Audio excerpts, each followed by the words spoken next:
Estás Bien. ahora en Naciones Unidas. Estoy, pero de voluntario, ¿eh? No, yo trabajo de profesor acá en American University. Ya, Y aquí en la Americana. la relatoría es una... ¿Y cómo va el ICTJ? ¿Quién está ahora al frente de eso? Del ICTJ. Del ICTJ está David Tolbert. ¿Americano? Sí, es americano, es un ex fiscal del Tribunal de la ex Yugoslavia Ah, ok. y ha hecho varias No, no, no, no, novedades. no. No, no, no, no, no, no, no. Muy bueno. Ayer salió, ¿no? El ICTJ también. No volvió a ver a su hija. Sí, sí, ahí lo vi que ella se tomó de la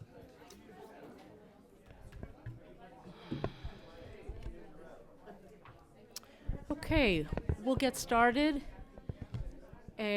While people are taking their seats, I'd simply like to announce if you need translation. Most of the panelists, other than me, will be speaking in Spanish, so if you need simultaneous translation, please raise your hand and we'll bring you a headset. Good morning. My name is Cindy Arnson. I'm the director here of the Latin American program. And in the name of the Wilson Center and also my colleagues at Fundación Ideas para la Paz and the Norwegian Peacebuilding Resource Center, I'm very pleased to welcome you to today's seminar on transitional justice and the peace process in Colombia. Colombia's internal armed conflict has stretched over more than half a century. And during that time, in some decades more than in others, the civilian population, mostly in rural areas, has suffered pitiless human rights violations and violations of international humanitarian law. The list is long, and we all know what is on it: murder, massacre, torture, disappearance, rape, kidnapping. As every student of conflict resolution knows, peace does not involve simply silencing the guns and decommissioning combatants and transferring competition from the military to the political arena. It involves acts to repair the damage inflicted on human beings and on society as a whole, both in the name of justice for the victims and in the interest of affirming and consolidating the rule of law. In mid-2012, almost a year ago, and months before peace talks between the Colombian government and the guerrillas of the FARC were formally launched, an amendment to the Constitution in Colombia laid out the framework for an eventual negotiated peace. Given the large universe of human rights cases worthy of investigation and prosecution, these new provisions reflect an emphasis on the concepts of selectivity and prioritization, that is, selective prosecutions of the worst atrocities and of those individuals principally responsible for them. I'm sure we'll be hearing more about these concepts from some of our panelists who were indeed responsible for promoting them within the Colombian political environment. Ultimately, making peace in any country, as Juan Mendez will comment shortly, and in any setting involves trade-offs and compromises. How will Colombian society deal with what at times seem to be the contradictory demands of peace and justice? Will the demands for accountability be an obstacle for peace? How can the legal frameworks that were devised over a decade ago to govern the demobilization of paramilitary groups be reconciled with the needs of today's peace process with the FARC and possibly eventually the ELN? How will violations, not just by the guerrillas, but by agents of the state, be handled? What is the function of truth-telling and reparation, a process that has been underway in Colombia for many years and has accelerated now with the approval of the Ley de Víctimas? These are not theoretical or abstract questions, but ones that go to the heart of the political debates that are currently underway in Colombia. And we are really fortunate to have with us today so many of the individuals who, either in their own capacity or in the name of the institutions they represent, have played central roles in shaping the discussion on these critical issues. Before introducing our speakers, I would like to thank the Norwegian Peace Building Resource Center, and the Fundación Alvar Aaliyah for their support of this event. And also welcome back my friend and colleague, Maria Victoria Llorente, the director of Fundación Ideas para la Paz, who has really provided exemplary leadership on conflict and peace issues in Colombia for so many years. And as always, my gratitude to my colleagues in the Latin American program, many of whom are around the room, and particularly Veronica Colon Rosario, whose hard work has been indispensable to the realization of today's program. I will briefly introduce our first two speakers who bring to this table and indeed to the study of this issue in Colombia and elsewhere a lifetime of experience. Senator Juan Fernando Cristo is a senator in the Colombian Congress and a leader of the Liberal Party. He was one of the principal, if not the principal, authors of the Ley de Víctimas that was adopted by Congress and signed into law by President Juan Manuel Santos in 2011.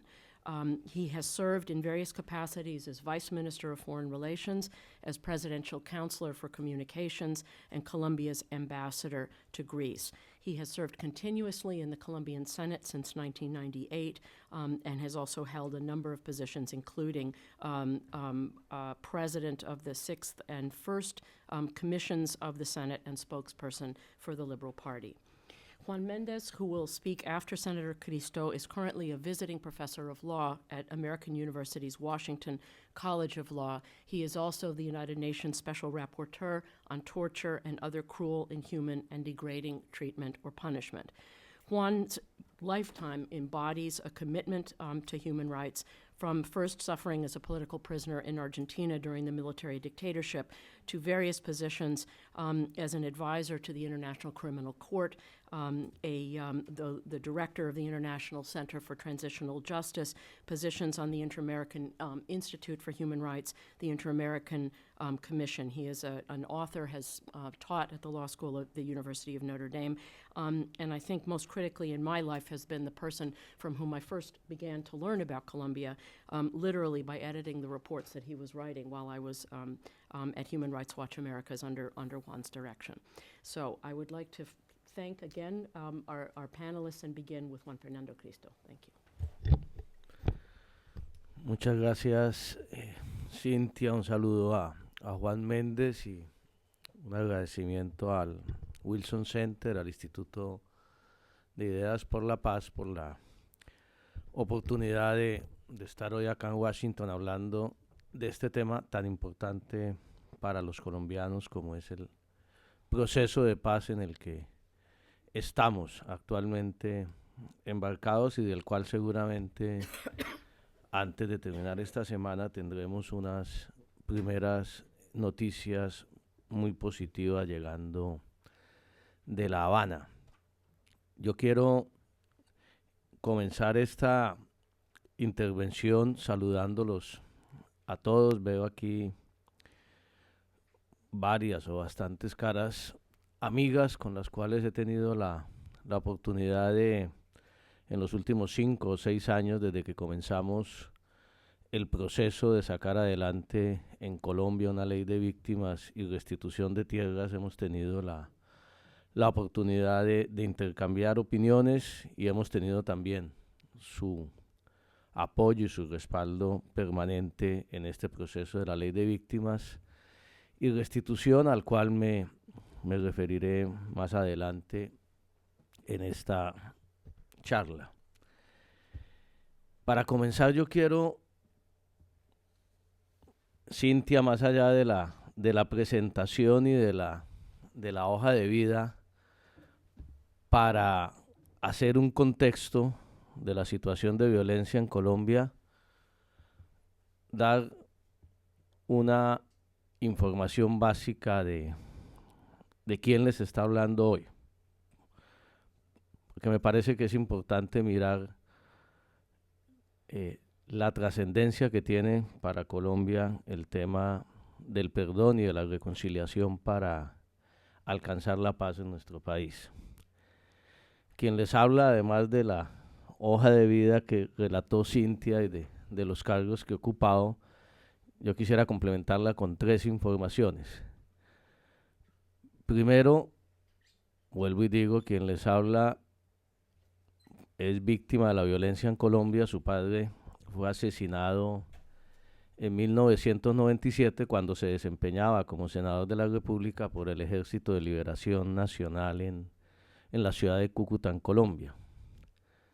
Segunda información, quien les habla no votó por el presidente Santos para su elección reciente como miembro del Partido Liberal Colombiano. Acompañé y fui el jefe de debate, además de la campaña del candidato liberal a la presidencia, quien es hoy ministro de Trabajo del gobierno del presidente Santos, el doctor Rafael Pardo. Y tercero, eso sí ya se mencionó, desde 2007, exactamente desde el 24 de julio del 2007, comenzamos un proceso en Colombia para concientizar a la sociedad colombiana de la trascendencia que tenía para el país el reconocimiento y la dignificación de las víctimas del conflicto colombiano, que no existían en nuestro país, que poco existieron o casi nada en la discusión de la Ley de Justicia y Paz, que no existieron en las negociaciones del Caguán con las FARC en el año 2000, que no existieron tampoco en la negociación de Santa Fe de Galito con los paramilitares en el 2003 y 2004. Iniciamos ese proceso en julio del 2007, que culminó 4 años después, como lo mencionaba Cintia, en el 10 de junio del año 2011, después de varios intentos y muchos tropiezos en el Congreso de la República, con la expedición de la Ley de Víctimas y Restitución de Tierras, que fue el fruto de un acuerdo del presidente Santos con el Partido Liberal Colombiano, el principal acuerdo que permitió que el presidente Santos liderara una coalición de unidad nacional, que es la que gobierna hoy a Colombia, y en la cual el Partido Liberal, quien no había acompañado al jefe de Estado en su elección, decidió participar y acompañar al gobierno precisamente y fundamentalmente por este tema de la negociación de paz. Dicho esto, quisiera hacer 2 o 3 reflexiones del surgimiento y de la explicación y el contexto del proceso de paz hoy en Colombia. En Colombia, desde la primera negociación o el primer intento de negociación de paz con las FARC, para concentrarnos en las FARC, que impulsó Belisario Betancur en el año 1984, si uno analiza lo que ha pasado en el país en estos 3 décadas, llega a la conclusión de que nos acostumbramos a que cada 10 años hay intentos de paz en el país. Ha habido intentos de negociación, fracaso en la negociación por distintos motivos que no vamos a profundizar, y 10 años después, 2 gobiernos después, volvemos otra vez a intentar encontrarle una salida negociada al conflicto armado. En el 84 con Betancur, en el 92 y 93 en Tlaxcala y Caracas con Gaviria, después en el 2000 y 2001 con el presidente Pastrana en el Caguán, y 10 años después ahora del fracaso del Caguán vuelve a abrirse un camino y una esperanza de encontrar una solución al conflicto colombiano, ahora con el presidente Santos.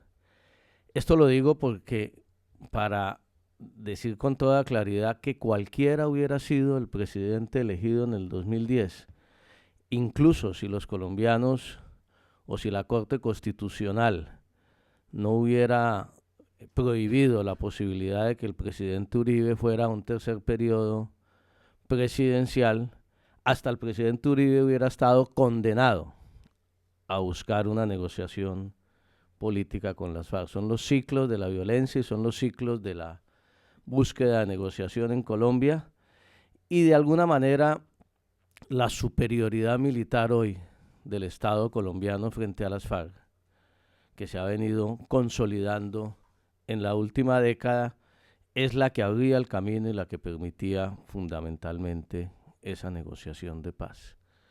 Luego, eh, hoy en día no podemos de ninguna manera acusar o señalar, como desde algunos sectores del país se hace al presidente Santos, de estar buscando una negociación de paz por un afán electoral, por un cambio en la agenda del país, por asuntos de la política interna. Yo creo que el tema es mucho más profundo. Si fuera por eso, seguramente desde el punto de vista político al presidente Santos le hubiera convenido más esperarse a una reelección el año entrante sin tener en la mitad un proceso tan complicado, sin estar dependiendo además de las dudas mismas que tiene las FARC en su decisión de negociar la paz en Colombia, y más bien a partir del 7 de agosto del 2014 hubiera podido empeñarse en ese proceso. Por eso me parece que es importante, para aterrizar ya en el proceso de La Habana, destacar que la decisión de negociar con las FARC no es una decisión improvisada.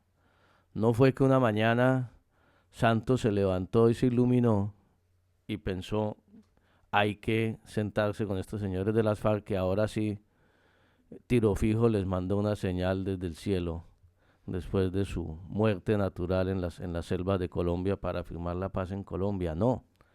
Cuando uno mira desde el primer día, el gobierno del presidente Santos llega a la conclusión que desde el momento de su elección, así no lo hubiera planteado en campaña, no era políticamente correcto en ese momento plantearlo en campaña, el presidente tomó la decisión de ir explorando caminos para encontrar la paz en Colombia. Pero no la decisión de solamente de mandar mensajes secretos a las FARC, de buscar un empresario del Valle del Cauca que jugó un papel fundamental en estos primeros acercamientos, de esos contactos directos, sino mensajes políticos a la sociedad colombiana. Y yo diría que hubo al comienzo del gobierno dos decisiones que en su momento nadie las ligó, nadie las asoció, y que de alguna manera son el fundamento hoy para que políticamente se pueda estar hablando de un proceso de paz en Colombia. La primera ya la mencionamos, la decisión del Estado colombiano por primera vez en su historia de reconocer a las víctimas del conflicto en Colombia y de hacer algo que ningún país del mundo ha hecho en esa dimensión en el que se ha comprometido el Estado colombiano, y es restituir a sus verdaderos propietarios, aún en medio del conflicto, restituir a más de 500.000 familias colombianas, más de 6 millones de hectáreas de tierra de las cuales fueron despojados por la violencia tanto de los grupos de extrema derecha como de los grupos de extrema izquierda en las últimas 2 décadas en Colombia, a partir de comienzos de la década de los 90. Esa decisión y la segunda decisión que tomó él desde el día de su posesión, de restablecer las relaciones con los países vecinos, con Venezuela y con Ecuador, que estaban totalmente, que eran inexistentes prácticamente, de normalizar esas relaciones y de comenzar a trabajar con esos dos países en un nivel de cooperación para lograr mayor seguridad en las fronteras, pero también como un mensaje político a la guerrilla de las FARC, de alguna manera fueron las que le dieron el soporte político frente a las FARC y frente a la sociedad colombiana al presidente Santos para iniciar una negociación, soporte político y jurídico que termina y que culmina, seguramente hablaremos mucho hoy de ello, con el trámite de la reforma constitucional el año anterior, denominada en nuestro país el Marco Jurídico para la Paz, que es la que de alguna manera pretende elevar al rango constitucional en Colombia la incorporación de los mecanismos de justicia transicional que se conocen hoy en el mundo como condición indispensable para poder implementar un proceso de paz o la firma de un papel de paz en Colombia, que esperamos todo se haga en La Habana antes de terminar el presente año. Ese es el contexto político, sí, y ese es el marco en el cual hoy está conversando la gente en La Habana. no fue improvisado, no fue que de la noche a la mañana, vuelvo, insisto, decidieron las FARC porque estaban derrotadas militarmente sentadas a negociar, ni tampoco el gobierno hacer lo mismo. Yo creo que es un proceso cuidadoso, un proceso prudente, un proceso discreto, un proceso muy responsable, un proceso con una agenda muy concreta que nos llena de optimismo para saber que no se está pensando en una negociación interminable en Colombia como la que se planteó en su momento en La Habana. A la gente se le olvida que en el Caguán, a la gente se le olvida que en el Caguán, en el año 2000 y 2001, las partes, es decir, las FARC y el gobierno colombiano, jamás llegaron a ponerse de acuerdo en una agenda. No estamos diciendo en un punto de la agenda. Nunca Colombia en el año 2000 y 2001, cuando había esa expectativa de paz en el Caguán, conoció finalmente cuál iba a ser la agenda de negociación entre el gobierno y las FARC. Hoy los colombianos la conocen y es una agenda concreta, es una agenda muy puntual que tiene un término medio. No es la agenda que pretenden algunos sectores de la política colombiana, que es una agenda de rendición de las FARC únicamente, es decir, de sentarse a discutir con la FARC simplemente la entrega de las armas, su reinserción y punto, a la vida civil colombiana y la justicia que se les aplicaría, pero tampoco es la agenda que se planteaba hace 10 años en el país de cambiar todo el modelo de desarrollo del país, de cambiar el modelo económico, de cambiar la estructura territorial, simplemente por cuenta de satisfacer a unos grupos que estaban produciendo violencia y terror en el país. Porque en esta agenda se tocan los temas del narcotráfico, se tocan los temas de participación en política de las FARC, se tocan los temas de reinserción obviamente, pero al mismo tiempo, desde el punto de vista del interés de los colombianos, más que de las FARC y del gobierno, se tocan dos puntos que son absolutamente claves en la negociación y en el futuro del posconflicto en el país. El primero y el quinto, curiosamente, el primero y el último que aparecen en la agenda. El primero, que es el que esperamos finalmente haya luz verde durante este fin de semana, y es el tema que dio origen a las FARC hace 50 años, su principal bandera, bandera política, se puede decir, que es el tema de la tenencia de la tierra en Colombia, el desarrollo de la tierra en Colombia, tema en el cual, para volver a la ley de víctimas y restitución de tierras, el gobierno dio un paso adelante sin ninguna negociación con las FARC, que es el que se está implementando hoy en el país. Y lo ha dicho muy bien el gobierno, la ley de víctimas y restitución de tierras va adelante, se aplicará con negociación o sin negociación en La Habana. Ya hoy podemos ver campesinos colombianos que han vuelto a su tierra, que están cultivando, que tienen su título de propiedad, que están tramitando la construcción de su vivienda rural, que están recibiendo cooperación técnica para empezar a desarrollar el campo sin el acuerdo de La Habana. Obviamente, con un acuerdo ese proceso se acelerará y se facilitará enormemente en la medida en que se cerrará el conflicto en muchas partes del país y se puede empezar a trabajar en lo que todos conocemos que es un escenario de posconflicto en una sociedad como la colombiana. Y el quinto punto, que es el tema de las víctimas. En ninguna negociación de paz en Colombia, como lo dije al comienzo, el tema de las víctimas había aparecido. Hoy en día es absolutamente claro, lo dice el acuerdo, pero es el sentir de la sociedad colombiana, que sin el reconocimiento a las víctimas del conflicto en Colombia y específicamente a las víctimas de las FARC, sin la solicitud de perdón a esas víctimas, sin la disposición a la reparación a esas víctimas del conflicto, no será viable el proceso de La Habana, ni tampoco será legítimo ética y políticamente dentro de la sociedad colombiana. Y ahí yo hago una primera reflexión y expreso una primera preocupación.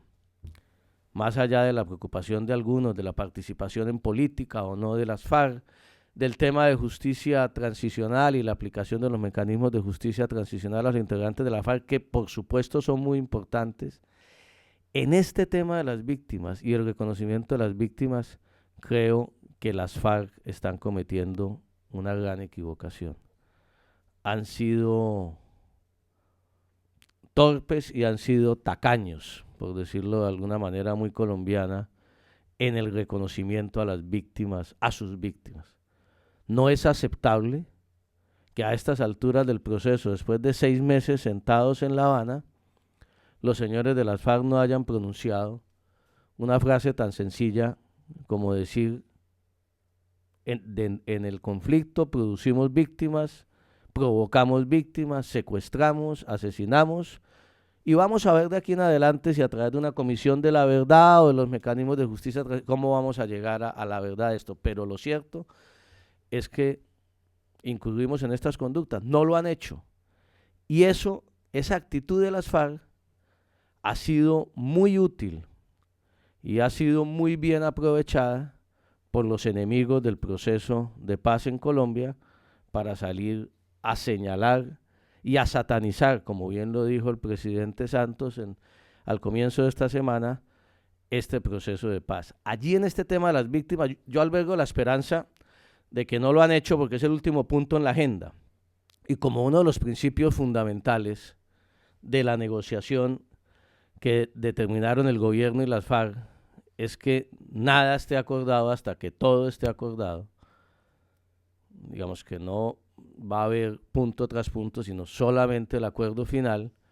Pues uno confía y espera que las FARC se estén preparando internamente y se estén preparando dentro de la decisión política que yo confío han tomado de firmar la paz, para que llegado el momento tengan un pronunciamiento mucho más claro y mucho más, no lo llamemos generoso porque eso no tiene nada de generosidad, mucho más transparente con las víctimas del conflicto en Colombia, porque si no, hay que decirlo con toda claridad, el proceso no va para ningún lado, y eso lo tiene claro también el gobierno, y lo tiene claro cuando nosotros en las comisiones de paz del Congreso que vienen acompañando este proceso, empezamos hace 15 días un ciclo de 10 conferencias en todo el país, de 10 sesiones de la comisión, 10 audiencias, para escuchar a las víctimas, no solamente de las FARC, sino de todos los actores armados en Colombia, su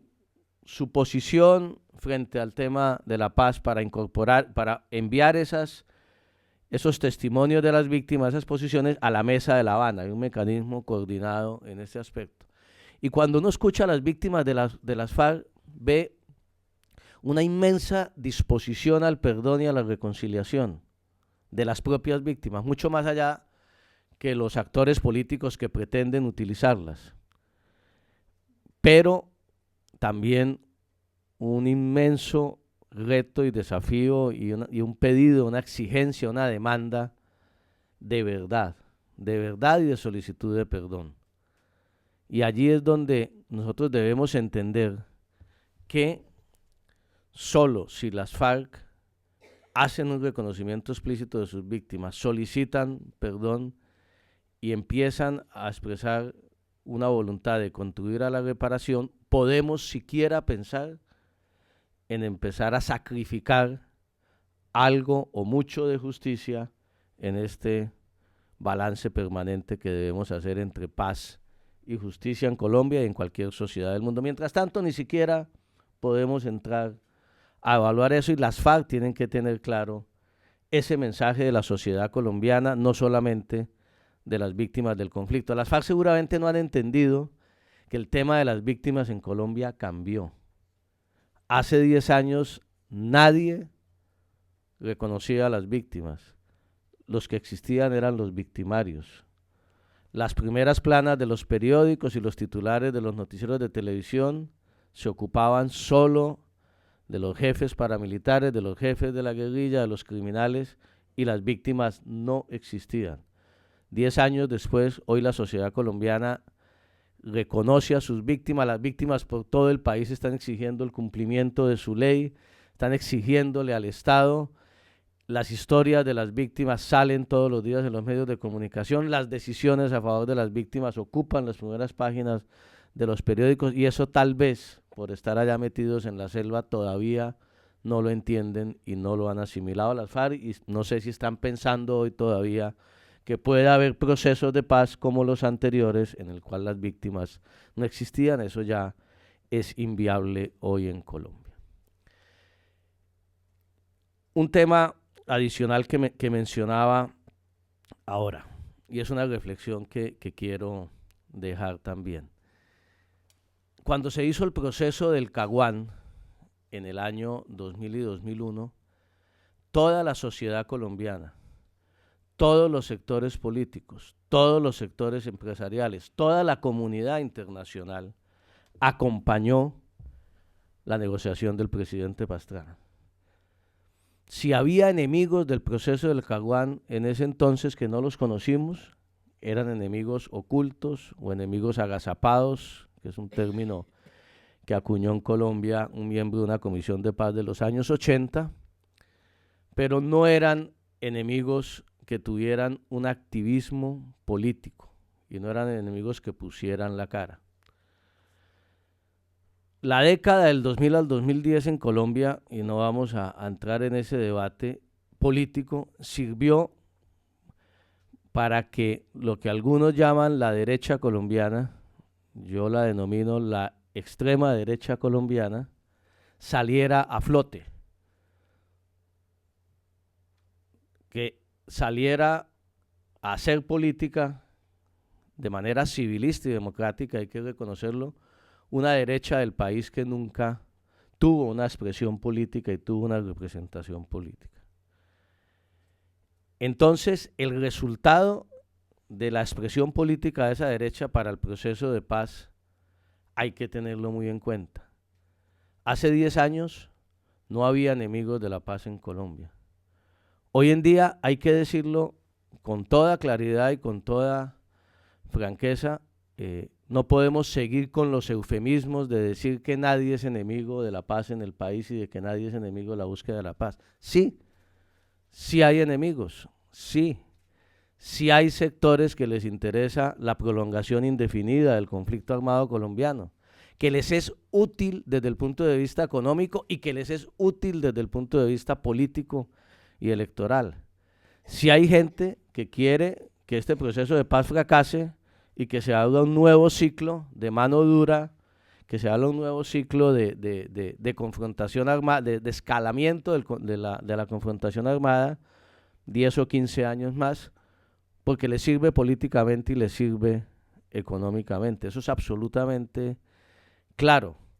Cuando uno lee hace 15 días, algunos de esos sectores políticos expidió lo que llamaba un decálogo para la paz, no es nada más que un decálogo para garantizar la continuación de la guerra, para llevar al fracaso del proceso de La Habana. Y allí yo creo que hay un inmenso desafío para el gobierno y para los sectores de la sociedad colombiana que creemos en la salida negociada del conflicto y que confiamos en el éxito de este proceso. Y allí se va a dar lugar al gran debate político el próximo año en Colombia, y es hasta dónde el país resistiría, no el gobierno, porque curiosamente el gobierno del presidente Santos hoy está en una posición en la que se aspira a la reelección, como parece que va a ser, el éxito del proceso garantiza obviamente su reelección, pero también si se levantaran de la mesa, el Estado colombiano de la manera como se concibió esta negociación, el Estado colombiano ha continuado su ofensiva militar y está en capacidad de seguir enfrentando con éxito a las FARC. Hoy el desequilibrio militar se ha consolidado en Colombia a favor del Estado colombiano. Hace 5 días se dio de baja al segundo hombre del jefe de las FARC, de Timochenko, en el Catatumbo norte santanderiano. Hace 20 días se dio de baja al segundo de Pablo Catatumbo, que también está en La Habana, en el Cauca. O sea, la guerra sigue en Colombia mientras se negocia en La Habana. Luego, para el gobierno del presidente Santos, cualquiera de los dos escenarios, si vamos a hablar políticamente, es conveniente. Pero para el país sí sería un desastre, porque es condenar al país a 1 millón de desplazados más, a 7, 8 mil personas más asesinadas, a 7, 8 mil mutilados más durante una década. Es totalmente absurdo lo que pretenden quienes se atraviesan al proceso de paz, pero en la medida en que avance el proceso en La Habana, esas voces radicales contra el proceso van a crecer y se van a volver cada día más polarizantes de la sociedad colombiana. Y entonces esas voces se han dedicado a imaginarse el acuerdo de paz sin que todavía se haya firmado. Y entonces vienen los vientos de apocalipsis total, que va a haber paz con impunidad total, que los señores jefes de las FARC van a estar sentados en las curules del Senado así como así, sin mayor proceso, y toda la cantidad de aseveraciones que hacen sobre lo que ellos tienen de visión de lo que es el proceso de paz en Colombia, cuando ni siquiera se ha salido del primer punto en la agenda y no se han empezado a discutir los otros temas. Ahí es donde es claro que ellos no son enemigos de la forma de negociación, sino son enemigos de la búsqueda de una solución negociada al conflicto, y lo que plantean es el aniquilamiento militar a la guerrilla. Un aniquilamiento que nos prometieron durante 8 años y que no se dio. Un aniquilamiento que seguramente nos tomará, como lo dije anteriormente, una década más y miles de muertes más. Por eso nosotros creemos que este es el momento apropiado para la negociación y este es el presidente que tiene todas las credenciales para buscar una negociación de paz. Porque la persona que tal vez puede mostrar mayores éxitos y resultados más contundentes contra las FARC como organización, contra su cúpula militar, es precisamente el presidente Santos, tanto en su condición de ministro de Defensa del anterior gobierno como ahora en su condición de jefe del Estado colombiano. Luego, allí me parece que hay una enorme posibilidad que los colombianos no podemos desaprovechar y que obviamente necesita un concurso y un respaldo de la comunidad internacional a fondo. Yo termino esta intervención con algunas reflexiones finales sobre el tema de la implementación de la ley de víctimas y restitución de tierras. Llevamos 1 año y medio, se comenzó a implementar formalmente desde el 1 de enero del año 2012, así lo contemplaba la ley. Y como lo dije anteriormente, la implementación de la ley se ha convertido en yo la calificaría de una revolución silenciosa en el país. El país pasó de tener nuestras 5 millones de víctimas implorando un reconocimiento, pidiendo una limosna en las calles, pidiéndole un mercado al gobierno nacional. Cuando nosotros hicimos las primeras audiencias públicas en el país en el 2007, a uno le conmovía profundamente el corazón cuando se paraban las víctimas y decían que su gran demanda era que ese mes Acción Social, que era la entidad encargada de ellos en el gobierno, no les había mandado el mercado para comer. Esa era el gran sueño y la gran demanda de las mujeres cabezas de hogar de la costa caribe colombiana, de la costa pacífica, del sur del país, que eran víctimas de las FARC o víctimas de los paramilitares, que jamás imaginaban que un Estado fuera a reconocer sus derechos. Lo que estaban pidiendo era limosna, literalmente hablando. Hoy en día es absolutamente emocionante para el país ver la movilización de sus víctimas alrededor de sus derechos.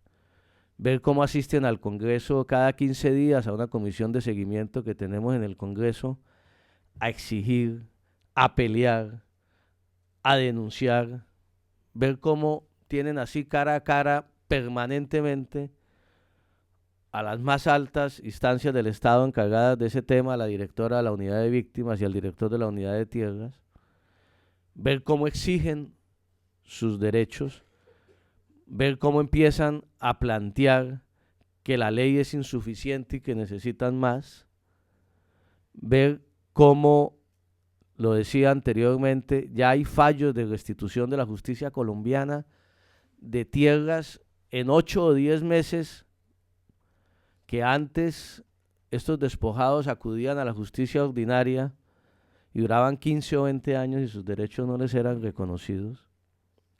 Ver cómo se está garantizando ya en algunas partes el derecho al retorno de esas comunidades y ya están trabajando su tierra de la cual fueron despojadas.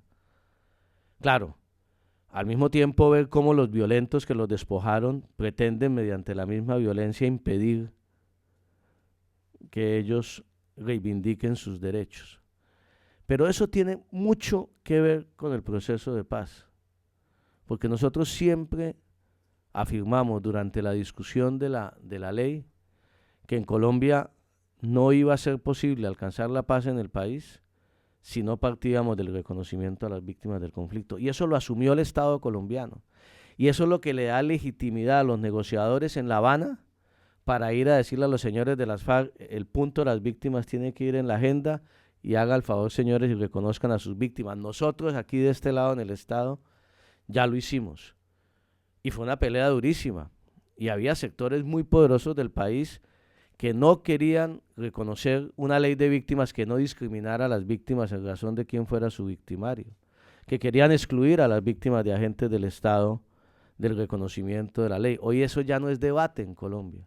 Hoy eso es un debate superado y consolidado en el país. Es más, hoy la Corte Constitucional cada vez que toma decisiones con respecto a la ley reconoce más y más derechos y se va avanzando con base obviamente en la expedición de la ley 1448.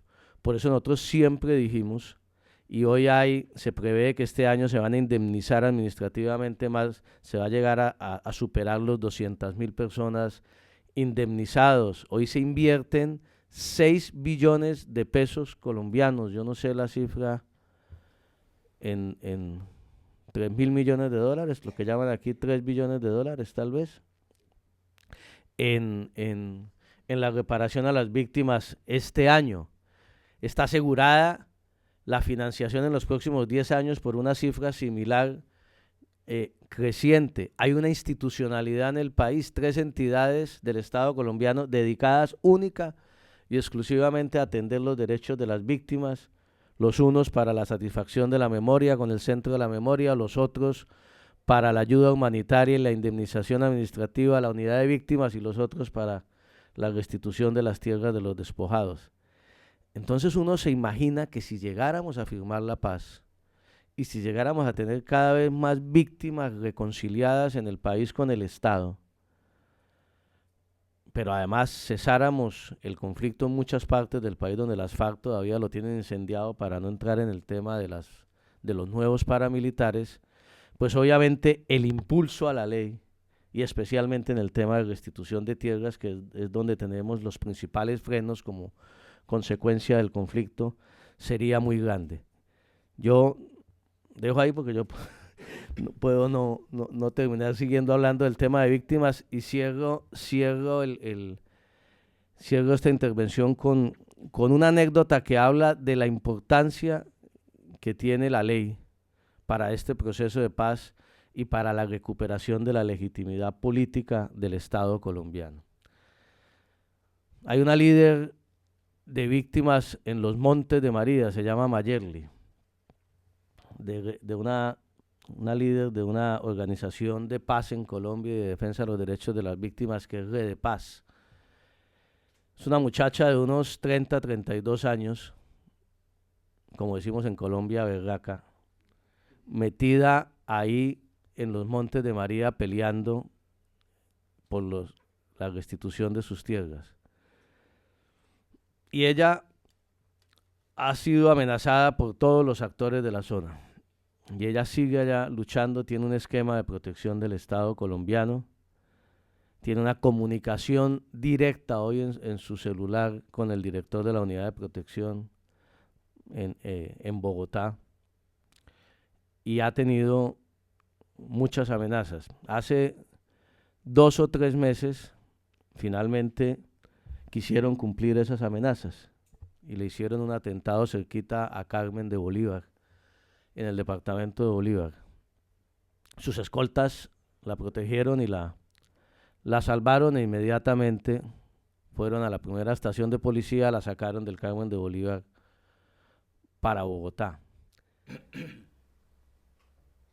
15 o 20 días después tuve la oportunidad de ir a Sincelejo, que es una capital de un municipio de la costa, de un departamento de la costa Caribe, y en una discusión, en un foro sobre la aplicación de la ley,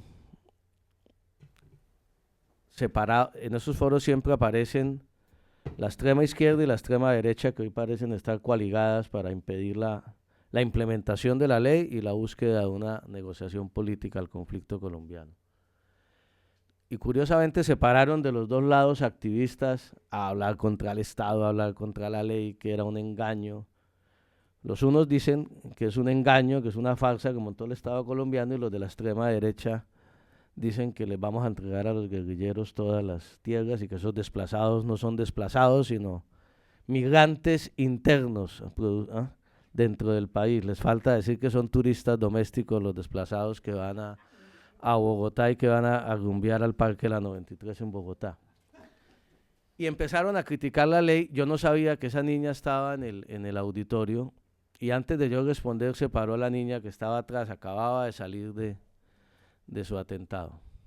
Y la niña dijo algo que a mí se me quedó grabado. Dijo: mire, yo estoy aquí viva gracias a la ley de víctimas y restitución de tierras.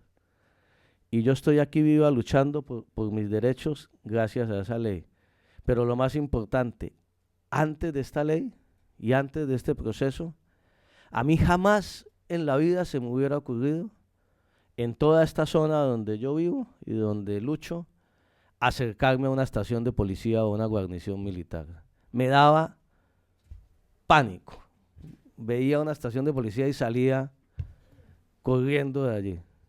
Hoy en día, en cualquier municipio que esté, al primer sitio donde llego a reportarme y a que me protegen es a una estación de policía, porque hay una decisión política del Estado colombiano, hay una, más que la ley, la gente siente que el presidente de la República, y en un régimen tan presidencial como el colombiano, las señales del presidente son muy importantes.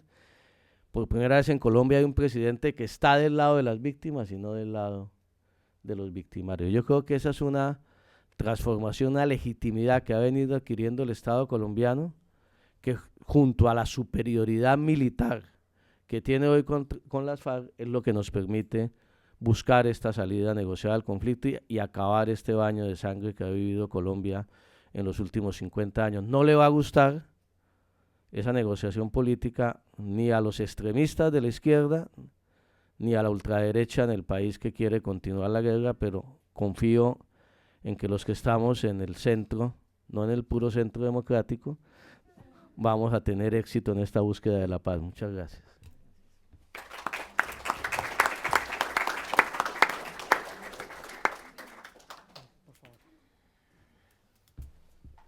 First, I want to thank Cindy for the very warm words of introduction. I want to thank all of you for being here also.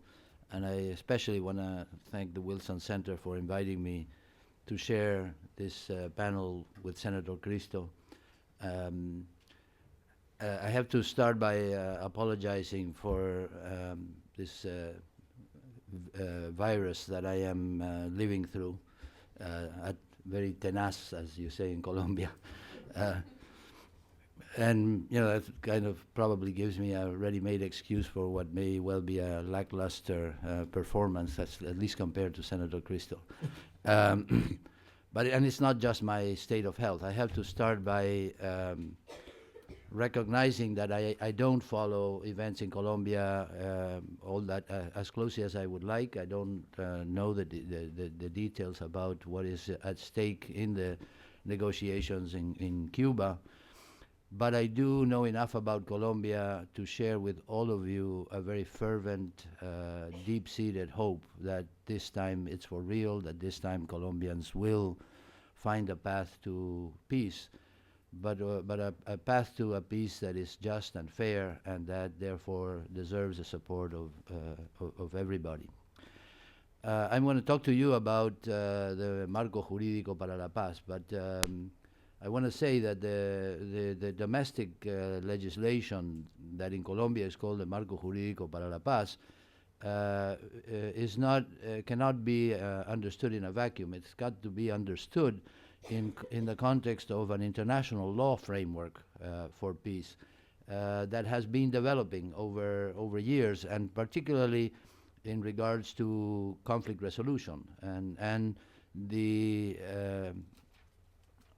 affirmation of human rights law and international humanitarian law as a necessary component of any solution to conflict. In the Americas, I don't need to cite chapter and verse of how many precedents there are, especially in the Inter-American system of human rights and decisions of the Inter-American Court of Human Rights, including some binding on Colombia itself. So I won't get into that, but I do want to say that international law governs conflict resolution as it governs the conflict itself, and that therefore the peace process cannot ignore this state of international law on the matter of the obligation to investigate, prosecute, and punish certain egregious crimes. And in that sense, the Marco Jurídico para la Paz as a domestic law enactment has to be understood and analyzed in terms of Colombia's obligations under international law. Whether both sets of standards are consistent between them or not is something that would would depend on a discussion that I am not in a position to even begin right now. But in my mind, at least, it really depends on the outcome and not on the stated goals and purposes. If it were just a matter of lofty pronouncements, the Justice and Peace law of some years ago sounded until the very end, until you really read through to the end, like a very clear exposition of Colombia's international law obligations with respect to its citizens. And it is precisely the outcome of the Justice and Peace law, its implementation or its lack of implementation, that gives a lot of us pause as to what is it that we can expect in terms of how much the parties to the conflict are going to sacrifice the legitimate interest of justice to the equally legitimate, of course, interest in peace. Let me just say that the international law framework, as I already alluded to, says that for certain types of crimes, which we generally call international crimes, the state cannot avoid an obligation to investigate, prosecute, and punish them. Not only that the state is obligated to remove obstacles that stand, legal and factual and de facto obstacles that stand in the way of that obligation to investigate, prosecute, and punish. What are those crimes? Obviously, not everything that has happened in 50 years of war in Colombia qualifies as an international crime. Unfortunately, a lot of it does, and a lot of it committed by all sides and all parties to the conflict, and all actors to the conflict. And therefore, it is incumbent, I think, on the peace process itself to establish a mechanism by which that obligation is going to be implemented. I, of course, recognize that the process, the issue, does not have only a legal dimension. I don't intend to say that whatever international law says is what all parties to the conflict have to do, and there's no more other considerations that could influence this. I do believe that political and moral considerations are equally important, and that all of us should be prepared to argue for more justice or for more peace, and hopefully for a peace with justice, from not only from legal constraints, but also from considerations of morality. And in that sense, I think, what is it that we owe to the victims? And Senator Cristo has been very eloquent in showing how Colombian society is shifting towards recognizing that the plight of victims is central, has been central to the conflict, now is central to the resolution of the conflict. But also the political dimensions, and one has to recognize that there is a dilemma, that you really cannot ask a major party to the conflict to sign in the dotted line for a peace process and then go straight to jail from there. That's kind of a formula for not having peace. And yet, the fact that there is a dilemma does not and should not lead us to the facile conclusion that therefore peace, however we understand it, always and automatically trumps justice. That, I think, is something that the many examples of conflict resolution in the latter years has shown that first, it's not always a legitimate path to peace, because it leaves behind many people with legitimate grievances. And so an unfair peace in many cases has proven not to be a lasting peace. I am aware, of course, that there are many unfair peaces that have been lasting, and so I'm not saying that the only way of determining the quality of peace that is achieved is whether it's lasting or not. I think, however, that all of us should consider the quality of peace not only in terms of its viability as a lasting peace, but also in terms of the political and moral dimensions that I mentioned before, in saying, is this a peace that's going to eliminate the second-class category of citizens that have been victimized, that have been, because they were vulnerable to all sides to the conflict, have been victimized? Are they going to remain in the new dispensation vulnerable and ignored, or is this peace process a framework that allows a society to create a new arrangement where there are no privileges and there are no vulnerable sectors of society? So I think for all of those reasons, the international law strictures that I mentioned are not only legally but also morally and politically relevant. And that's why it behooves all parties to the conflict and all mediators to analyze it from all of those perspectives. In terms of the United Nations, at least, and as Cindy said, I am now the Special Rapporteur on torture. I have to say that torture is one of those international crimes. It's an international crime that recognizes no excuse, either for its commission or for the lack of action in investigating, prosecuting, and punishing it. So I have to say right off the bat that in my capacity as a Special Rapporteur on torture, I'm following the conflict, the resolution of the conflict as carefully as I can, and I will be the first to say if the peace process, will let instances of torture go uninvestigated, unprosecuted, and unpunished.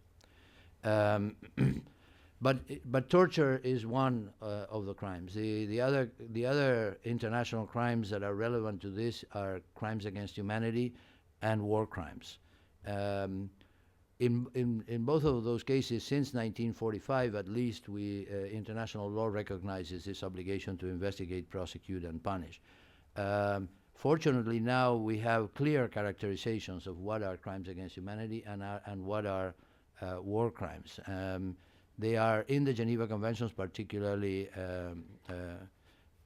with respect to war crimes, and now recognized to apply to civil conflict like the one in Colombia, especially with the Tadic decision by the International Criminal Tribunal for former Yugoslavia. And in the case of crimes against humanity that can be committed outside the framework of conflict, the definitions are very clear now in the Rome Statute for the International Criminal Court. And so the debate about whether a certain event elicits these obligations or not is relatively an easy debate. There is this obligation to investigate, prosecute, and punish. It arises from this categorization of crimes against humanity and war crimes, and more generally about international crimes. But it also has very firm foundations in international human rights law, beginning with the duty to ensure that is a part of every international human rights law treaty, and particularly it's a duty of the state to guarantee that there will be redress for the most serious violations of human rights. Also, the rights that are affected by international crimes, like the right to physical integrity, the right to life, the right to be free from arbitrary arrest, prolonged arbitrary arrest, those rights are non-derogable in terms of international human rights law. And so if a state cannot derogate and suspend them under any circumstance, even in a state of emergency, then it follows that it cannot derogate them ex post facto by some form of legislation like amnesty or pardon that excludes the possibility of investigating them and punishing them. And finally, international human rights law is based on a fundamental right to a remedy that victims always have. Victims cannot be deprived of a remedy for violations committed by state agents and by non-state agents as well. The remedy is not any remedy. It really depends on the kind of violation and on the severity of the violation as well. So international human rights law has long recognized that for some crimes, the remedy cannot substitute for the investigation and prosecution and punishment of the offender. So this brings us to questions of amnesties, because I know this is premature, but all of us think that at least there will be a debate about whether amnesty will be a part of the peace process or not. And let me say that by any name, amnesties are prohibited by international law when they have the effect of crystallizing impunity for international crimes. That's not all amnesties have that effect, and even in our continent, we have seen some conflicts that were resolved with limited amnesties. For example, in Guatemala in 1996, the peace process ended in among other things, in an amnesty law, but that amnesty law excluded certain crimes, more or less, I think, consistent with the obligation in international law to exclude them for the reasons that I've mentioned before. But as I also mentioned before, the state has an obligation to remove obstacles. It's not only amnesties, but also statutes of limitations,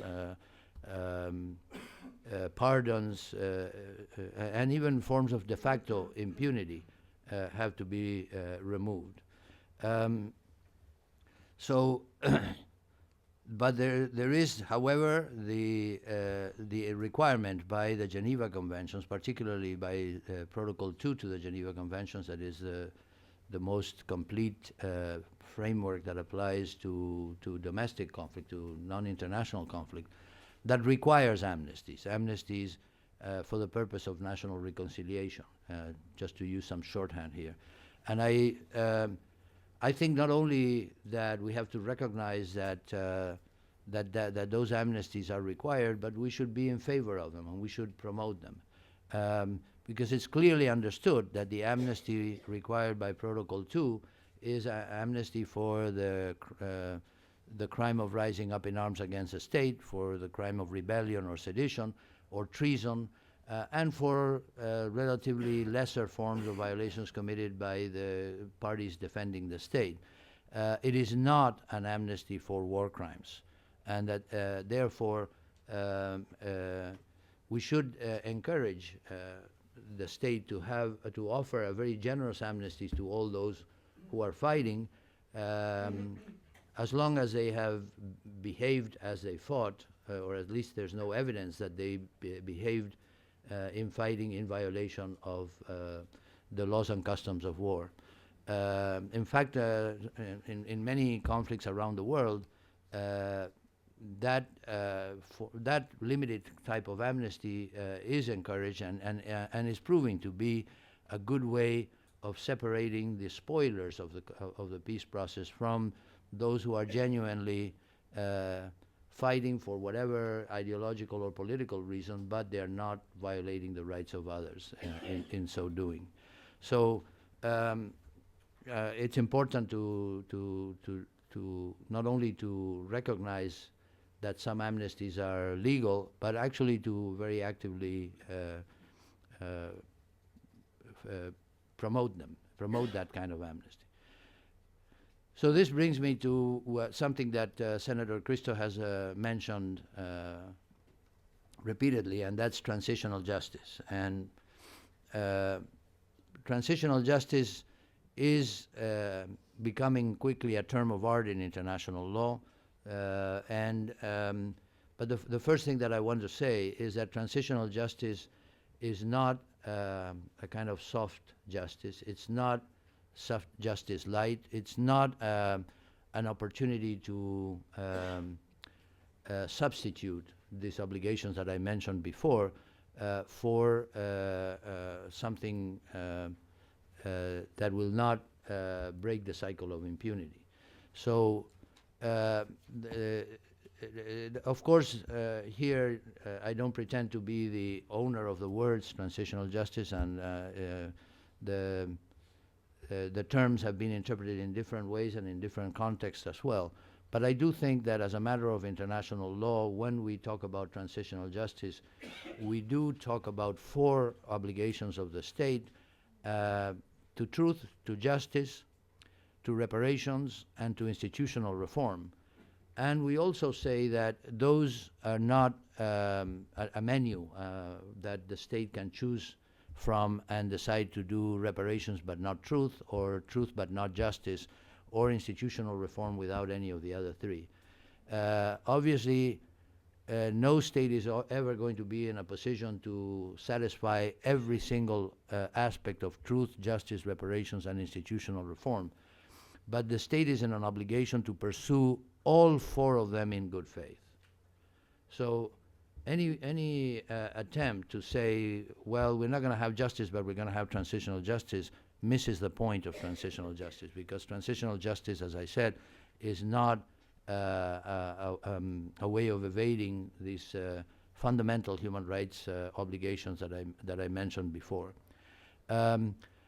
And nevertheless, transitional justice mechanisms, can be very useful in peace processes. In the first place, because they recognize that even the obligation to investigate, prosecute, and punish is not the only obligation of the state. The state, if the state only prosecuted and punished, it would still be at fault and not in compliance with its international obligations if, for example, maintained the truth about what happened secret, or if it did not offer reparations to the victims. But I want to say very clearly that all 4 of these obligations have to be pursued in good faith and have to be considered obligations of means, not of results, because the state can satisfy its obligations even if not the whole truth is ever really known, or not everybody who is guilty is punished, etc. But we do have a good faith, way of analyzing whether a state is living up to its obligations or not. Now, I know that what you would be interested in knowing where has this peace and with justice has ever been accomplished, and I'm sorry to say right off the bat that I don't have any shining example of that. But I do think we have examples with all the imperfections, and some of them with so many imperfections that they're good examples because they're so bad such bad examples that we at least can avoid them, and that we should recognize that at least there are some examples in which justice has actually been the way to achieve peace. Let me mention the Dayton Agreement that put an end to the conflict in the former Yugoslavia. You may remember that the whole debate before Dayton was whether the International Criminal Tribunal for the former Yugoslavia should pardon or at least eliminate the warrants of arrests of Karadzic and Mladic because they were essential to the peace process. They really had to come to Dayton, because if they didn't come, there was never going to be peace. Now, for a variety of reasons, the Dayton Agreement may be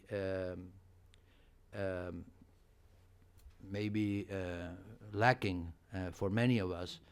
But one thing they did is they did put an end to the conflict.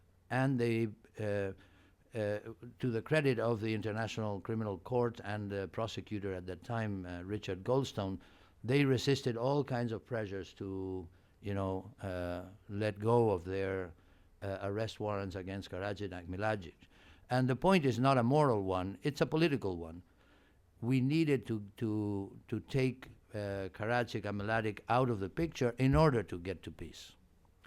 And the way to do it in that case was that there was an ICTY warrant, and therefore there was a legal argumentation for why they didn't deserve a seat at the table. But the point is that, in fact, with them, the peace would be very different, or perhaps we would never had actually had peace. And without them, peace was made possible. I also would like to mention the Bonn Agreement on Afghanistan that happened after the invasion of the Allied forces. At that agreement in 2002, there were all kinds of discussions about amnesty. In the end, they decided not to put it in writing. And some people understood that amnesty was implicit. Now, why would you discuss it and not put it in writing and then consider it that it has been approved?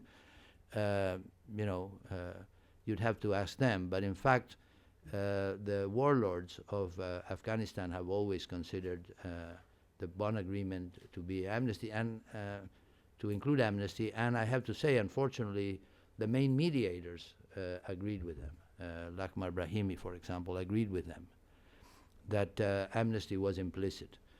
The human rights organizations of Afghanistan took the opposite view and tried to get to some justice in different forms in Afghanistan, unfortunately without much success. But I think the Bonn Agreement for Afghanistan does show some ways in what some of us call sequencing. You have to investigate, prosecute, and punish. That's the justice side. You have to investigate and disseminate the truth. You have to offer reparations and pay them. And you have to reform the institutions that have been the vehicle for human rights violations. But you don't have to do everything in the first 3 months. And there's no reason why there couldn't be some form of sequencing that allows the state to find the proper moments in which to fulfill each of these obligations. Now, not much more can be said because precisely it's in the nature of transitional justice and in the nature of conflict resolution that the solutions have to be tailored to the conflict itself, to the culture of the country, to the history and the background of the conflict itself. There are no ready-made solutions. There are no one-size-fits-all recommendation for conflict resolution. But what there are is some standards and some examples that the parties to the conflict and all stakeholders should consider, both to avoid mistakes committed elsewhere, but also to borrow pages that have been serious ones and that can give some good examples. But in the end, the peace that is achieved in Colombia will be very genuinely Colombian, and if not, it's not going to succeed. And it will hopefully give lessons to other countries and other conflicts that need to have this resolution that satisfies both the legitimate interests of peace and the legitimate interests of justice. And my final word is that in my experience, at least, those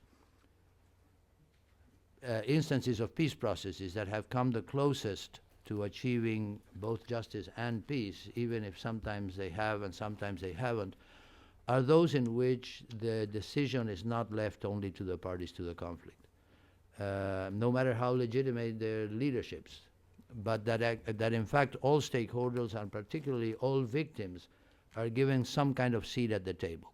It doesn't have to be a decisive voice, but it has to. But the victims have to be heard, and the victims have to be heard with their immediate needs, sometimes just for food, or sometimes to be able to return to their villages, but also with their long-term needs. And they have to be allowed to participate in some fashion in the course of the peace process, so that the decisions made by the parties to the conflict have to bear in mind the views of the victims and of all other stakeholders. I think in that fashion, the legitimate interest of peace and the legitimate interest of justice can both be satisfied. It's not a sure thing. It's not an absolute formula, but it is, in historical perspective at least, what seems to have worked. My final word is back to amnesties and the attitude of the parties to the conflict themselves. One thing that international law cannot tolerate and cannot accept is a sort of blackmail. You know, you either give us complete amnesty, a seat in Congress, or even in the cabinet, and a house by the lake, or we'll continue fighting and we'll continue violating the rights of the people who are affected by the conflict. That is why international law has evolved in the way that I've tried, perhaps not completely successfully, to outline for you. It's because ultimately leaving these things to be decided by the parties to the conflict and no one else is going to result both in maintaining the victims in their vulnerable and second-class citizen status, and also consists for the rest of the international community a sort of blackmail that we cannot accept. Thank you very much. Thank you. Yeah. Well, thank you to both panelists for these really extraordinary presentations. I think we have a few moments, really only a few, for some comments and questions. We'll probably just take one round, come back to our panelists, and then go to the next session. If people could be so kind as to raise their hands and also identify themselves. All the way up here in the front.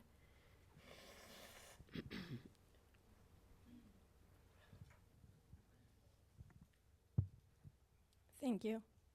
I don't know if it's working. Yeah. Yeah. My name is Mayre Urán. Yo quisiera, más que hacer una pregunta, perdón, hacer una reflexión sobre las observaciones del senador Cristo, y la verdad me llamó mucho la atención que en todos sus comentarios en ningún momento se hizo ninguna mención de las víctimas del Estado colombiano, o más que del Estado colombiano, de las Fuerzas Armadas colombianas. En cualquier conflicto y principalmente en el conflicto armado colombiano ha habido muchas partes, y el ejército colombiano ha sido autor de muchos crímenes, pues, de muchas violaciones de derechos humanos, y al igual que usted nos compartió, que ha sido víctima de las violaciones por parte del ELN, yo le comparto que yo también soy víctima de violaciones por parte del ejército colombiano. Entonces, efectivamente el reconocimiento de las víctimas es un paso fundamental, pero el reconocimiento de todas las víctimas, y en ningún momento se ha hablado de las víctimas del Estado. Te saliste de la reunión. En todo caso, por parte en sus observaciones, yo oí víctimas de los guerrilleros y víctimas de los paramilitares, pero no del ejército colombiano. Y de pronto el primer paso para que la guerrilla salga y reconozca a las víctimas es que el Estado, quien tiene la obligación de protegernos, haga ese reconocimiento, o por lo menos no haya una injerencia en los procesos legales. Entonces, para mí, y con esto termino, es difícil oír a alguien hablar de la legitimación política del Estado cuando una y otra vez yo y mi familia hemos sentido básicamente que el gobierno trata de cubrir las acciones de las fuerzas militares y continuar con la impunidad. Gracias. Thank you. All the way in the back. Marta Lucía Ávila, de RCN Televisión de Colombia. Senador Juan Fernando Cristo, ¿qué han dicho las víctimas de la justicia transicional tal como está planteada en Colombia? ¿Están de acuerdo? ¿Consideran que es un camino hacia la impunidad, o para ellos es suficiente, como usted lo plantea, el perdón y la reparación? Y para el señor Juan Méndez, tal como está planteada la justicia transicional, ¿va por buen camino específicamente en Colombia, o para usted también plantea un poco la impunidad? Si está acorde con los planteamientos que usted explicó ahorita. Okay. And down here on the side, Mark.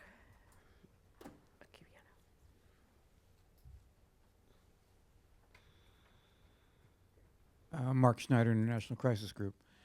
Let me just make two comments. And you began by mentioning that in this discussion of transitional justice, the issue of selectivity comes into consideration.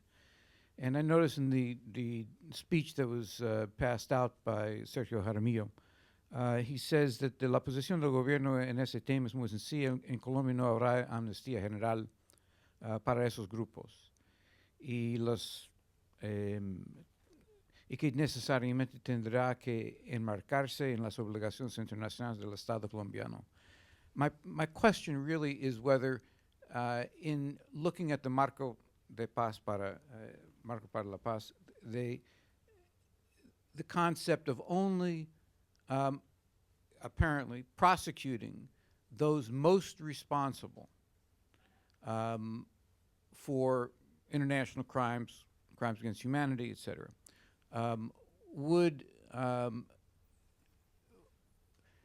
could be considered to be in conformity with the international obligations of the Colombian state.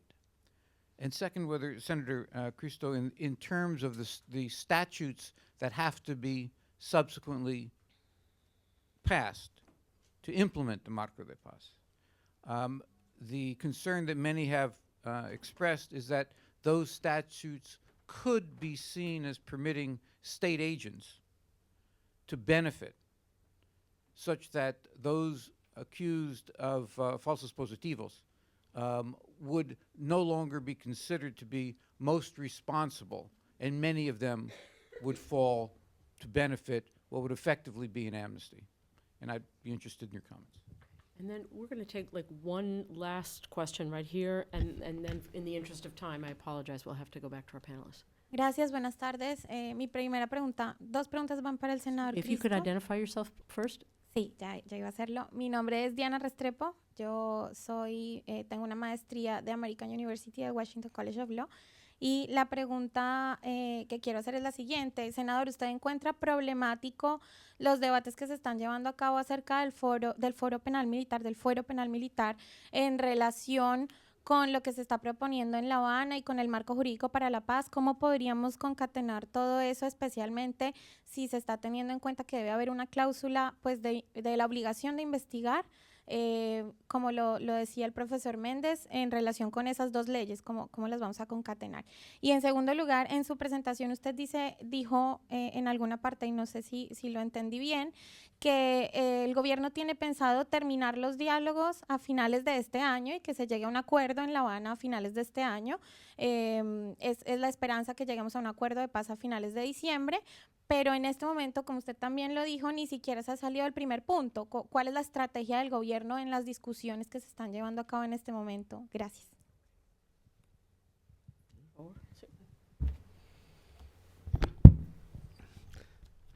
Bueno, voy muy puntualmente respondiendo a las inquietudes. La primera, las víctimas de agentes del Estado, creo que las mencioné más de 5 veces en la conferencia. Creo que el gran logro de la ley de víctimas y restitución de tierras fue precisamente la igualdad de las víctimas ante la ley. Hoy en día en Colombia entiendo que ya en el registro único de víctimas aplicando la ley 1448 hay entre un 6 o un 7% de las víctimas son víctimas de agentes del Estado reconocidas por el Estado y incorporados a los programas de reparación. Otra cosa es las investigaciones judiciales, que son dos temas distintos, porque la ley de víctimas es el reconocimiento del Estado colombiano de manera administrativa a que hay víctimas de agentes del Estado. Tal vez te saliste en ese momento o no me supe explicar bien, pero ese fue el gran logro de la ley. En el año 2009, en junio del año 2009, la primera iniciativa de la ley se hundió. ¿Y se hundió por qué? Porque los promotores de la ley no aceptamos en ese momento la posición del gobierno del presidente Uribe, que precisamente era la de que solo se podía reconocer ante la ley o mediante la ley a las víctimas de la guerrilla o del paramilitarismo, y que para reconocer a las víctimas del Estado se necesitaba un fallo judicial. Ese es un tema superado hoy en Colombia. Claro, hay impunidad, ha habido una impunidad histórica, hay obstáculos para las investigaciones, ese es un tema del sistema judicial, pero la legitimidad política del Estado colombiano en La Habana es incuestionable comparado con lo que había antes, y eso es lo que permite exigirle a las FARC que hagan su reconocimiento. Pero sí hice varias menciones. Obviamente ya si vamos a hablar de fuero penal militar o de otros temas, pues es motivo de otra conferencia. Y sin duda alguna hay muchas víctimas de agentes del Estado que nosotros reconocemos igualmente. Otras son las discusiones sobre si son crímenes sistemáticos del Estado colombiano, y que ya entramos en otra categoría. Marta Lucía,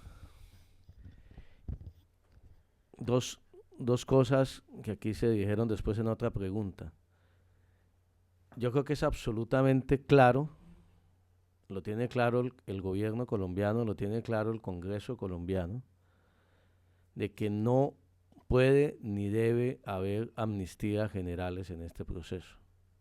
Eso se ha dicho una y otra vez y nunca será suficiente repetirlo de todas las maneras. No hay posibilidades de amnistías generales, pero escuchando con atención a un experto como el doctor Juan Méndez,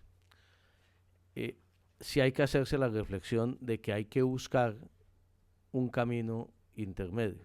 Aquí no podemos ponernos en los dos extremos, como él bien lo decía, que se negocia en La Habana y los negociadores de La Habana se van a montar en un avión y van a llegar a Colombia a entrar a la cárcel a 40 años de cadena perpetua, pues porque no hay ninguna posibilidad de paz, o al contrario, que se montan en un avión sin cumplir ningún compromiso y llegan incluso algunos a seguir dedicados al narcotráfico, como sucedió con el tema del proceso de justicia y paz.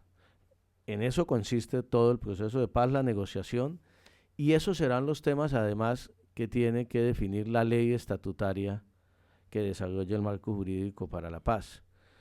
Hay un párrafo del marco jurídico para la paz que nosotros incorporamos en la discusión, que es absolutamente claro, que son los condicionamientos para poderle aplicar los mecanismos de justicia transicional a la subversión, que muchas veces la gente no los lee. La gente lee el marco jurídico para la paz simplemente mirando la suspensión de la pena, el principio de selectividad, de priorización que puede aplicar la Fiscalía, pero hay unos condicionamientos muy fuertes. Dice, en cualquier caso, el tratamiento penal especial mediante la aplicación de instrumentos constitucionales como los anteriores estará sujeto al cumplimiento de condiciones tales como la dejación de las armas. Eso eso es una obligación constitucional que tienen los negociadores en La Habana y no pueden negociar por encima de esto. El reconocimiento de responsabilidad, la contribución al esclarecimiento de la verdad y a la reparación integral de las víctimas, la liberación de los secuestrados y la desvinculación de los menores de edad reclutados ilícitamente que se encuentren en poder de los grupos armados al margen de la ley. Entonces, desde ese punto de vista, hay que esperar que el Congreso colombiano expida la ley estatutaria que deberá estar ajustado a este marco constitucional. ¿Cuándo se va a expedir? Pues cuando sea oportuno, cuando el gobierno lo presente después de la firma de un acuerdo de paz, y ahí en la ley estatutaria es donde se deberán definir todos los compromisos. Yo quiero ser claro, para mí no es suficiente verdad y contribución a la reparación y solicitud de perdón. Tienen que aplicarse los mecanismos de justicia, pero no podemos llegar a los extremos de la justicia ordinaria hoy en Colombia, y buscar unos caminos intermedios, y es el planteamiento del marco jurídico y lo será el de la ley estatutaria. Pero la pregunta suya, yo la respondo, Marta Lucía. ¿Qué están pidiendo las víctimas? Mire, esa es la pregunta más importante, porque hay voceros políticos en Colombia que se están tomando la voz de las víctimas. Nadie tiene la voz de las víctimas. Y si usted le pregunta a las víctimas por todo el país, cada víctima tiene una manera distinta de tramitar su duelo y cada víctima tiene una manera distinta de plantear su situación personal. Entonces uno no puede tener, Marta Lucía, nadie puede tener una voz uniforme de las víctimas. Uno escucha, por ejemplo, víctimas de las FARC que, como lo dije en la intervención, salen y dicen, para mí es suficiente la verdad, que me digan dónde. Otros que piden reparación y otros que piden 50 años de cárcel para los asesinos. Allí hay distintas maneras de asumir el proceso de paz y de asumir el trámite de su duelo personal. Pero si usted me pregunta, yo siento en el país que hoy las víctimas que no están politizadas, las víctimas que no están ideologizadas de las FARC, están mucho más dispuestos al perdón y a la reconciliación que muchos sectores políticos del país que pretenden tomarse su vocería. Y yo creo que allá hay un camino para andar sin impunidad, sin amnistías generales, para buscar unas fórmulas intermedias, porque el marco jurídico para la paz también, hay que decirlo, plantea el criterio de la selectividad, doctor Juan Méndez, porque es imposible no aplicarlo. Hay que decirlo con claridad. Yo creo que tenemos que empezar a contribuir al debate con claridad. En la Ley de Justicia y Paz no se aplicó ni selectividad, no se aplicó, hasta ahora se está aplicando la priorización, y ese fue el mejor camino para la impunidad. Eso no funcionó. Eso no funcionó, y no podemos pensar que un conflicto de 50 años tan sangriento como el colombiano, nosotros, como usted bien lo decía, en 3 meses o en 5 meses o en 10 meses vamos a satisfacer las demandas de justicia de las víctimas colombianas de 50 años, que es lo que pasa un poco con la ley de víctimas y restitución. 50 años produciendo víctimas, y hay sectores que ahora cuestionan al gobierno, que se opusieron a la ley, que dicen que no hay resultados, pretendiendo que en 1 año y medio vayamos a reparar a todas las víctimas de 50 años del conflicto colombiano. Tenía la tercera suspensión de el tema el tema del fuero penal, el tema del fuero penal militar. Yo diría que se están mezclando peras con manzanas. Yo diría que uno digamos, el tema de la expedición de una ley estatutaria de fuero penal militar no tiene nada que ver con la aplicación de los mecanismos de justicia transicional a los militares. Y contesto así varias preguntas. Es claro, y hay una posición de muchos sectores políticos del país, del propio gobierno, que en el marco jurídico se abrió la posibilidad de aplicar mecanismos de justicia transicional diferenciados a los agentes del Estado. Pero yo diría que en buena parte de la sociedad colombiana, no sé si en toda, hay un consenso político y jurídico que el tema de los falsos positivos no puede ir incluido allí. A partir de allá se puede discutir todo lo demás, y hay que tener claro que para finalizar el conflicto hay que contemplar también la situación de una parte del conflicto que fueron los militares, pero nunca contemplando el tema de los falsos positivos. Y el acuerdo de La Habana, yo creo que el primer punto era el más complejo. El primer punto era el más difícil, es el que, digamos, el punto fundacional de las FARC, frente al cual ellos tienen que mostrar ante la historia, ante sus tropas, ante la sociedad colombiana, que se justificó el levantamiento en armas, y por eso ha sido tan complejo llegar a un acuerdo. Los otros temas, si bien todos son difíciles, no son tan amplios y tan vastos, y hay que tomar unas decisiones decisiones políticas que tendrán que además tramitarse en el Congreso de Colombia y seguramente someterse a refrendación popular. Pero allí ya no va a haber un camino muy largo, porque ya eso está bastante estudiado, y tendrán el gobierno y las FARC que tomar unas decisiones de carácter político y jugarse a fondo por sacar adelante el proceso. Yo sí sigo pensando que el tiempo es suficiente, estamos en mayo, yo creo que estamos hablando de 4 o 5 meses más para los puntos que son mucho más concretos, sin obviamente negar que contienen bastantes dificultades. No sé si se me quedó aparte, no. Así está. No voy a contestar todas las preguntas, sino las más dirigidas a mí. Con respecto a la pregunta de Mark sobre la limitación de las investigaciones y procesamiento a los que tienen la mayor responsabilidad, yo creo que eso plantea un problema de inconsistencia con estándares internacionales, porque desde Nuremberg sabemos que la obediencia a las órdenes no excusa la comisión de delitos internacionales. Pero también es cierto que la norma tiene otras características, otros aspectos que hay que tener en cuenta. Sí es una excusa, es una defensa cuando la orden no es manifiestamente ilegítima, o aún siendo manifiestamente ilegítima, el actor no tiene una opción moral clara. Por ejemplo, si yo soy un soldado y con mi jefe apuntándome a la cabeza me dice que fusile a un detenido y lo fusilo, puede ser una defensa en cuanto al delito en sí mismo, porque no tengo la opción moral, es mi vida o la del detenido. Pero bueno, esos son ejemplos. El hecho de que la obligación de castigar se aplique a todos los responsables y no solamente a los que tienen mayor responsabilidad, no significa que no se puedan hacer priorizaciones. En primer lugar, porque lo contrario sería inaceptable, que se castigue a chivos expiatorios y se deje sin castigo a los que tienen mayores responsabilidades.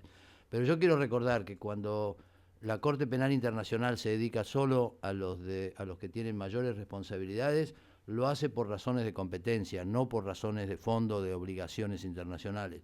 El Estado no puede simplemente valerse de, bueno, la Corte Penal Internacional solamente juzga a los que tienen mayores responsabilidades, entonces nosotros también. Pero de todas maneras sí puede haber y debe haber priorizaciones, y yo no veo ningún inconveniente, o en principio por lo menos, con, por ejemplo, intercambiar falta de procesamiento o decisión de no procesar a cambio de contribución al esclarecimiento de los delitos, sobre todo los que tienen menos responsabilidades, si pueden ser testigos de cargo contra los que tienen más responsabilidades, y también a esclarecer la verdad, no solamente esclarecer la... Debería haber una fórmula, y tiene que ser una fórmula que sea transparente y que sea aceptable para todos, pero me parece que no es imposible. Y en ese sentido, por supuesto, estoy muy de acuerdo. En todos los conflictos del mundo va a haber gente que va a quedar impune. El asunto es que no tiene que quedar impune por decisión del Estado o de la sociedad, y ni siquiera fundada en un acuerdo de paz.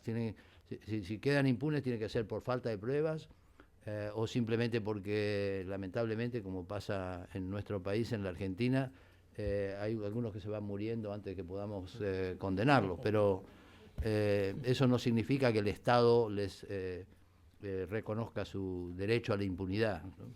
Y en ese sentido, si estamos por el buen camino, como preguntó Marta Lucía, yo creo que hay algunas banderas rojas que, bueno, eso no es una buena símil, ¿no? Hay algunas señales que tenemos que estar muy atentos, pero que es prematuro decir que estamos por el mal camino, porque como decía el senador, estamos en las primeras etapas, hay mucho que discutir todavía. Hay algunas